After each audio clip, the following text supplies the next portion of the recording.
जय महाराष्ट्र। मी अनिकेत पेंडसे। जयम विशेष मध्ये तुमचं स्वागत।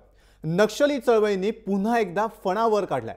गडचिरोली जिल्ह्यात एटापल्ली तालुक्यात सुरजागड इथे खाण परिसरात नक्षलींनी जाळपोळ केली। 76 ट्रक्स, 3 पोकलेन, टिपर, दुचाकी वाहनं अक्षरशः पेटवून लावली। इथल्या मजुरांना मारहाण केली। गडचिरोलीतल्या इतिहासात इतकी मोठी घटना पहिल्यांदाच घडलेली आहे। यापूर्वी गडचिरोलीच्या इतिहासात इतकी मोठी घटना घडलेली नाहीये, म्हणूनच आम्ही आज हा विषय हाताळायचा निश्चय केलेला आहे। थरकाप उडवणारे नक्षलाइट्स, नेपाळपासून आंध्र प्रदेश पर्यंतच्या रेड कॉरिडॉरचे अनभिषक्त सम्राट, गनिमी काव्यानं क्रूरतेचा कळस गाठणारे, ज्यांच्या कथा कहाण्या शहरापर्यंत दहशत घेऊन येतात। नक्षलींच्या बाबतीत अनेक दंतकथा या पुढच्या पिढीपर्यंतही सांगितल्या जातील। ती नक्षल चळवळ पुन्हा फणावर काढतेय।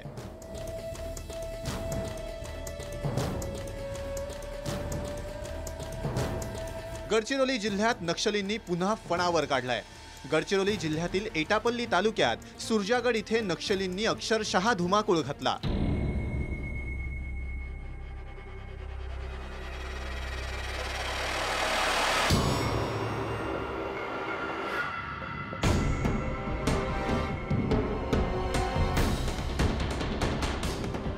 या परिसरात लायड मेटल कंपनी लोह खनिजाचं उत्खनन करते। नक्षलींनी या उत्खननाच्या कामावर असलेले 76 ट्रक्स, 3 फोकलेन मशीन आणि 1 दुचाकी पेटवून दिली। सुमारे 200 ते 300 नक्षलींनी हा हल्ला केला। या भीषण हल्ल्याच्या रूपानं गडचिरोलीत पुन्हा एकदा नक्षली चळवळीचा थरार पाहायला मिळाला।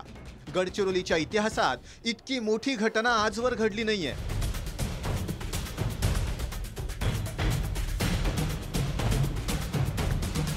एटापल्ली तालुक्यात सुरजागड इथे सुरू असलेल्या उत्खननाला स्थानिक जनतेचा खूप पूर्वीपासून विरोध आहे।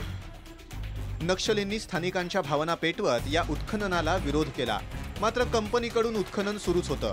नक्षलींनी अचानकपणे या उत्खनन परिसरात हल्ला केला। उत्खनन करणारी वाहनं पेटवून दिली। या ठिकाणी कामावर असलेल्या 300 मजुरांना काम बंद करण्याची धमकी दिली। काही मजुरांना आणि ट्रक चालकांना बेदम मारहाण केली। जेसीबी मशीन, टिपर पेटवून दिले। तसं पाहिलं तर एटापल्ली तालुका 3 ते 4 वर्षांपासून चर्चेत आलाय, कारण या ठिकाणी सुरू असलेलं उत्खनन आणि स्थानिकांचा या उत्खननाला असलेला विरोध। सुरजागड गट्टा भागात 10 ते 12 लोह खनिज खाणी प्रस्तावित आहेत। हे सर्व खाणपट्टे खासगी कंपनीला लीजवर देण्यात आलेत। या विरोधात स्थानिक नागरिक, सामाजिक संघटना, राजकीय पक्षांनी तीव्र आंदोलनही छेडली आहेत। एप्रिल महिन्यापासून लॉयड मेटल्स कंपनीनं या भागात प्रत्यक्ष उत्खनन सुरू केलं। तेव्हापासून आतापर्यंत पावसाळ्यातील 2 महिने वगळता या कंपनीचं लोह खनिज उत्खनन सुरूच आहे। ते नक्षलाइटचे जे त्यांचे ग्रुप आहे ते 10 वर्ष तिथे आले आणि 3 पर्यंत होते। इतके मोठे समाज तिथे ते लोक होते। त्यांनी जाळपोळ केले, ड्रायव्हरला मारहाण केली आणि तरी पोलीस तिथे पोहोचलं नाही। म्हणजे पोलीस पार्टमध्ये लॅप्सेस आहे। पूर्वी सांगितलं की डेव्हलपमेंट ॲक्टिव्हिटीज तिथे कमी आहे। फक्त पोलीस डिप्लॉय करून हे समस्या आपण सॉल्व्ह करू शकणार नाही। त्यासाठी जे काही उपाययोजना करायला पाहिजे ते सरकार करत नाही आणि यामुळे हे आहे आणि पुढे इथे राहणार आहे। मात्र नक्षलींचा हा हल्ला थरकाप उडवणारा होता। या हल्ल्याच्या निमित्तानं अनेक गंभीर प्रश्न उपस्थित होत आहेत।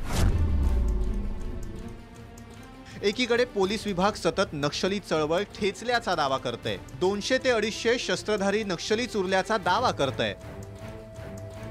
सीआरपीएफच्या 2 तुकड्या या ठिकाणी तैनात असतात। 2014 पासून हेडरी इथे पोलीस मदत केंद्र सुरू आहे। इतका सारा फौजपाटा असताना, इतका सारा बंदोबस्त असताना अचानक इतका मोठा हल्ला होतोच कसा? घटना घडल्याच्या दिवशी आणि अगदी दुसऱ्या दिवशी कोणतीही मोठी पोलीस कारवाई, सर्च ऑपरेशन पार पडलं नाही।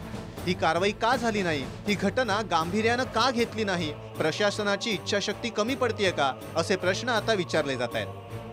नक्षलग्रस्त भागात पोलीस मुख्यालयात एक हेलिकॉप्टर 24 तास तैनात असतं। या हेलिकॉप्टरवर मोठा खर्च होतो। ही घटना घडल्यावर हे हेलिकॉप्टर फक्त घटनास्थळी घिरट्या घालत होतं। पण या हेलिकॉप्टरचा वापर सर्च ऑपरेशनसाठी का करण्यात आला नाही? खाण उत्खनन काही 2 दिवसांपूर्वी सुरू झालं नाहीये. मग इतके महिने खनिज उत्खनन होत असताना नक्षलवाद्यांनी अचानक जाळपोळ का केली? अचानक आदिवासी हक्कांचा पुळका नक्षलींना का आला? लोह खनिजाच्या खाण कामातनं स्थानिक आदिवासींना नक्की काय मिळणार आहे? या हल्ल्याबाबत गुप्तचर विभाग इतका अपयशी का ठरला? हा हल्ला कोणताही उद्रेक नव्हता, तर अत्यंत नियोजनबद्ध असा हा हल्ला होता. स्थानिकांच्या माध्यमातून नक्षलवादी आपली चळवळ पुन्हा बळकट करण्याचा प्रयत्न करतायत.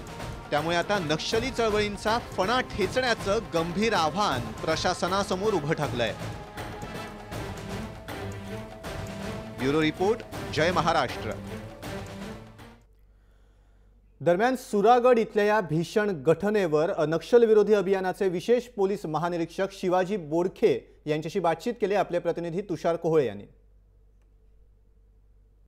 नक्षलविरोधी अभियानाचे विशेष पोलीस महानिरीक्षक शिवाजी बोडखे सर आपल्यासोबत आहे. सर, काय सांगाल, सुरजागडला जी मोठी घटना घडली, एकंदरीत काय नेमकं त्या पाठीमागून त्या संदर्भात आता काय कारवाई होत आहे? त्या ठिकाणी 200 ते 250 लोक काम करत होते. बाकीचे तिथे व्यवस्थापन होतं आणि ह्या लोकांनी त्यांना घेरा घालून तिथे थांबून ठेवलेलं होतं. तर पोलिसांच्याकडे नेमकं त्या घटनास्थळावरती काय चाललं आहे ह्याची माहिती त्वरित पोहोचू शकत नव्हती, कारण यांनी त्यांना एका ठिकाणी बसून ठेवलं होतं. पोलिसांना फक्त त्या बाजूनं धूर येतोय माईन साईटवरती आणि रस्त्यानं जायचं म्हटलं तर ते साधारण 6 ते 8 किलोमीटर आहे जंगलामध्ये आणि वरून डोंगरावरून धूर येतोय हे जरी दिसत असलं तरी अचानकपणे कारवाई करण्यासाठी जे आमचे लोक तयारी करत होते आणि बाकीचे सगळ्या प्रिकॉशन घेऊन त्या ठिकाणी जाणं क्रमप्राप्त होतं आणि अशी काही माहिती नसताना त्या ठिकाणी जाणं म्हणजे जे लोकांची अपेक्षा आहे की त्यांनी फायरिंग करायला पाहिजे होतं. पण फायरिंग करणार म्हणजे कोणावरती होणार? सिव्हिलियन. हे जे नक्षलवादी ते आणि पोलीस यांच्यामध्ये कामगार होते. असं कुठलंही अचानकपणे कुठल्याही दिशेनं कसं फायरिंग करणार? त्याचा हे ॲनालिसिस चालूच होतं. आमच्या लोकांनी तयारी केली आणि आमच्याकडे उपलब्ध असलेलं जे हेलिकॉप्टर आहे त्याच्या माध्यमातून त्यांनी टेहळणी केली. त्या भागावरती परिसरामध्ये पाहणी केली. तोपर्यंत तिथे काही आढळून आलं नाही. म्हणजे ह्यांनी त्यांना जे करायचं होतं ते करून निघून गेले आणि कामगार पण निघून गेले. मग त्या ठिकाणी जाऊन काय करणार? मग बाकीची आमची SOP आहे ती फॉलो करून आमचे लोक गेले, त्यांनी पाहणी केली आणि पुढची कारवाई चालू आहे. जागेचा पंचनामा करणं, वाहनांच्या संदर्भामध्ये जे काही रेकॉर्ड बनवणं, संबंधितांना ते पुरवणं, त्यांच्या इन्शुरन्सच्या हिशोबानं किंवा अनेक काही जे कारवाई असतील ही कारवाई आमची जोमानं चालू आहे.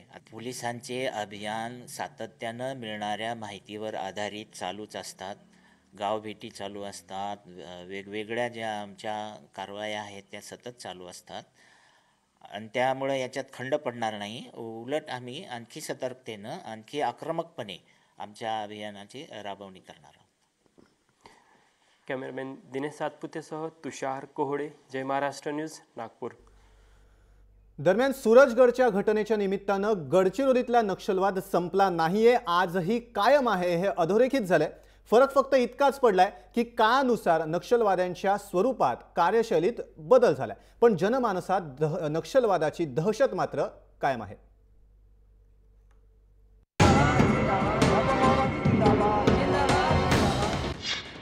एकोणीसशे 80च्या दशकात नक्षल नेता सीतारामय्या पट्टम याच्या प्रभावानं नक्षलवाद चळवळीनं गडचिरोली जिल्ह्यात पाय पसरायला सुरुवात केली. सुरुवातीला बांबू उत्पादक आदिवासींच्या हक्कासाठी सुरू झालेल्या या लढाईचं कालांतरानं व्यापारीकरण झालं.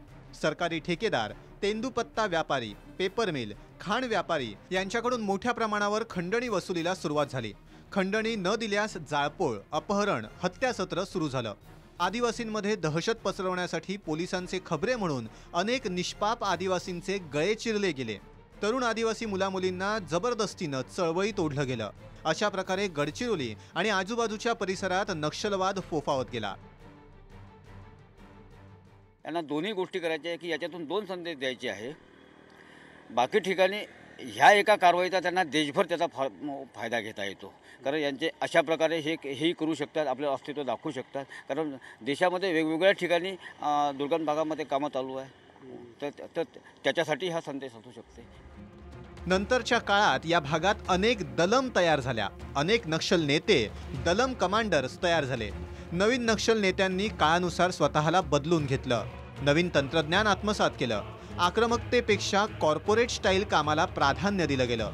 त्यामुळेच लायड मेटल सारखी कंपनी सुरजागड इथे काम सुरू करू शकली, असं या क्षेत्रातले अभ्यासक सांगतात. त्या दिवशी, घटनेच्या दिवशी असं आहे की आपण जरी एखादा कार्यक्रम घेतो म्हटलं लोक दमवतो म्हणतो, तर आपल्याला 8 दिवस फिरवावं लागते आणि मग लोक दमते. तिथे दररोजचे 200 ट्रक साधारणतः चालतात आणि यांनी जे जाळलेले आहेत ते जवळपास 80-81च्या जवळपास वाहनं जाळलेली आहेत.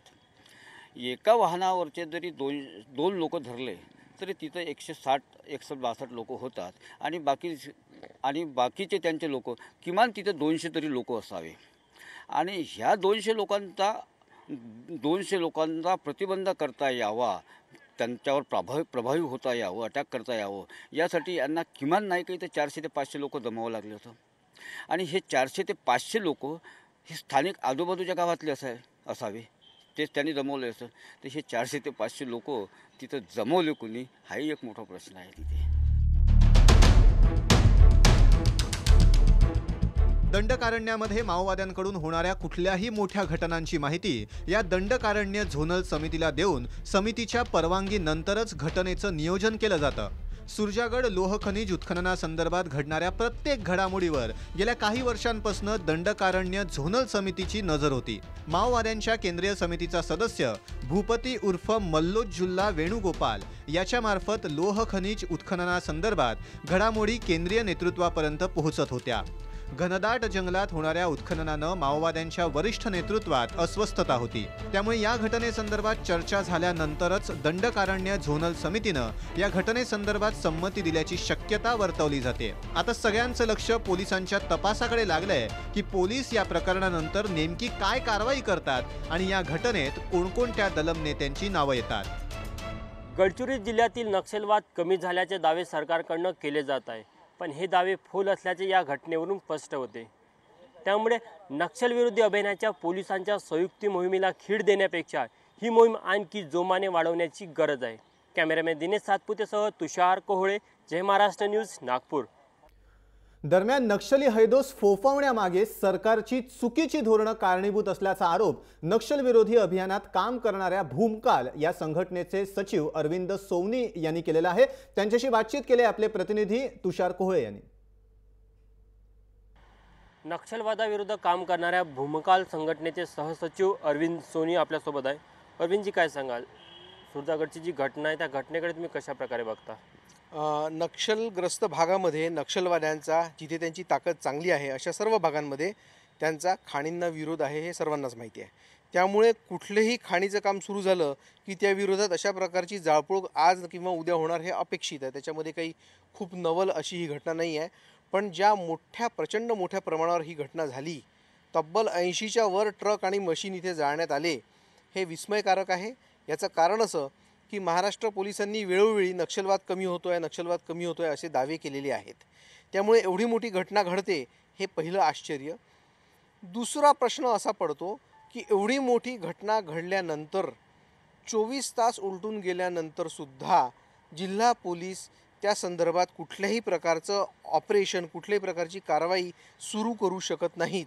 ते का, हा एक मोठा प्रश्न आहे. ही घटना हेड्री पोलीस स्टेशनपासून 1.5 किलोमीटरच्या अंतरावर घडत होती. हेड्री पोलीस स्टेशनमधून पाहिलं तर जळणाऱ्या वाहनांचे धुराचे लोट दिसत होते. हे सर्व असताना कुठल्याच प्रकारची कारवाई सुरू होऊ नाही शकली. शासनाने नक्षलविरोधी अभियानासाठी एक पूर्ण वेळ हेलिकॉप्टर इथे तैनात केलेला आहे. त्याचं मोठं खर्च शासन करत असतं. हे प्रत्येक नक्षलग्रस्त जिल्ह्याच्या पोलीस मुख्यालयाला एक हेलिकॉप्टर असतं. हे हेलिकॉप्टर त्या भागाची टेहळणी करून गेलं, परंतु या हेलिकॉप्टरच्या माध्यमातून विशेष पथकाच्या पार्ट्या टाकणं किंवा कुठल्याही प्रकारचं ऑपरेशन सुरू करणं हे जिल्हा पोलिसांनी का केलं नाही, हा प्रश्न आम्हाला पडलेला आहे आणि त्याचं उत्तर मिळालेलं नाही आहे. पल्ली तालुक्यात शिक्षण व्यवस्थित सुरू नसताना, आरोग्य सेवेची दैना झालेली असताना आणि कुपोषणग्रस्त बालकांची संख्या नुकतीच समोर आलेली आहे। अशा वेळी तिथे विकासात्मक कामं करायची की तिथे घिसाडघाईनी खाण कंपन्या उघड करायच्या, हे एक सरकारचं चुकीचं धोरण आहे की अशा ठिकाणी इतक्या घाईनी खाणीच्या कंपन्यांना ऑपरेशन काम करू देणं हे कितपत संयुक्तिक आहे, हा एक प्रश्न उभा झालेला आहे। बंदूकधारी नक्षल्यांपेक्षा नक्षल समर्थक संघटनांनी घातलेला हायदोसा आहे तो जास्त चिंताजनक आहे। नक्षलवाद्यांची संख्या 30 ते 40 होती असं म्हटलं जातं या घटनेमध्ये। बाकी जे साधारणतः 700च्या आसपास जे लोक होते ते गावकरी होते, ते आदिवासी होते। या भागामध्ये आदिवासींचे माथे भडकवले जातात आहेत पद्धतशीरपणे। या भागात नक्षलवाद्यांचं समर्थन करणारे काही लोक उभे झालेले आहेत आणि एकंदरीतच शासनाच्या विरोधात आणि खाणीच्या विरोधात ठीक आहे, परंतु शासनाच्या विरोधातच आदिवासींना भडकवलं जात आहे। हे 2 वर्षापासून सुरू आहे।